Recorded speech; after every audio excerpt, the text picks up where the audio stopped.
Bonjour, je me présente, Dr Vincent Paradis, vétérinaire. Je travaille pour les services animaliers de la Rive-Sud et je suis ici pour vous parler de l'euthanasie.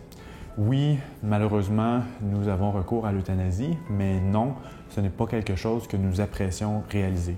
D'ailleurs, il n'y a pas personne dans le milieu animalier ou dans le milieu vétérinaire qui apprécie avoir à faire de l'euthanasie lorsque ce n'est pas justifié pour une raison de santé ou une raison de bien-être animal. Pourquoi avoir recours à l'euthanasie si ce n'est pas justifié? Et à chaque fois que ce n'est pas justifié, c'est une décision crève-cœur.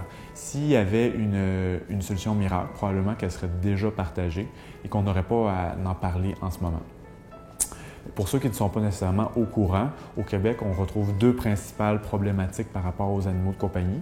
Il y a un problème de surpopulation d'animaux de compagnie, il y a un problème de responsabilité individuelle par rapport aux animaux de compagnie.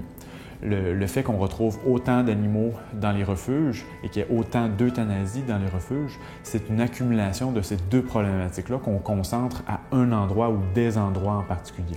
Ces euthanasies-là, ce n'est pas quelque chose que les refuges aiment faire, c'est un fardeau qu'ils ont et c'est des euthanasies que nous partageons en tant que société. Le service animalier de la Rive-Sud est un refuge ouvert, c'est-à-dire qu'on ne refuse aucune admission, on ne refuse aucun nouvel animal provenant des villes partenaires. Vous comprendrez bien que ça peut amener une très grande variabilité dans le nombre d'admissions, le nombre d'animaux qui rentrent au refuge. Le questionnement sur l'euthanasie, vous comprendrez, n'est pas un sujet qui est facile. C'est rempli de choix éthiques qu'il faut être capable de débattre et de faire. Maintenant, au refuge, notre objectif est de favoriser le replacement, l'adoption du plus grand nombre d'animaux. Donc, on essaie de faire nos choix en fonction du plus grand nombre d'animaux qu'on va être capable de replacer dans des familles responsables. En ce moment, ce sur quoi nous nous basons est le potentiel d'adoptabilité, c'est-à-dire le potentiel d'un animal à être adopté rapidement. Le potentiel d'adoptabilité va être basé essentiellement sur trois critères. Donc, sur le signalement de l'animal, son âge, sa race, va être basé sur ses examens de comportement, puis ensuite va être basé sur ses examens de santé. Maintenant, pour ce qui est de la procédure en tant que telle, ce que nous faisons est essentiellement la même chose qu'on va retrouver dans des cliniques de vétérinaires privés. Nos procédures vont respecter toutes les normes édictées par l'Ordre des médecins vétérinaires du Québec, puis il va aussi respecter les normes gouvernementales sur le bien-être des animaux.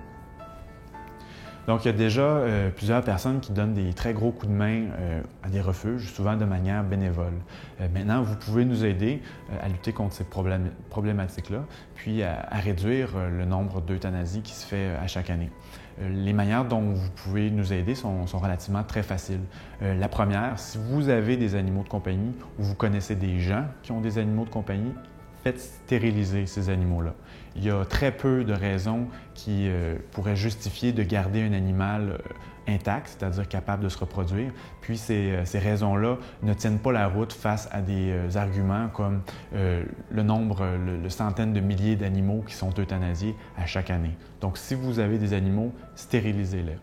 Vous pouvez nous aider par une deuxième manière, en sensibilisant les gens qui sont autour de vous et en éduquant vos enfants face à la responsabilité qu'il faut avoir pour les animaux de compagnie. Donc, les Québécois vont garder en moyenne leurs animaux de compagnie 2 ans, alors que des chats peuvent vivre jusqu'à 25 ans et des chiens vivent en moyenne de 10 à 12 ans. Un animal de compagnie, on ne traite pas ça comme une chaise, on ne traite pas ça comme un téléphone cellulaire. Vient avec l'animal de compagnie des responsabilités qu'il faut assumer. L'animal va vous suivre tout au long de votre vie et c'est juste la moindre des choses que d'être capable d'accompagner notre animal tout au long de sa vie à lui.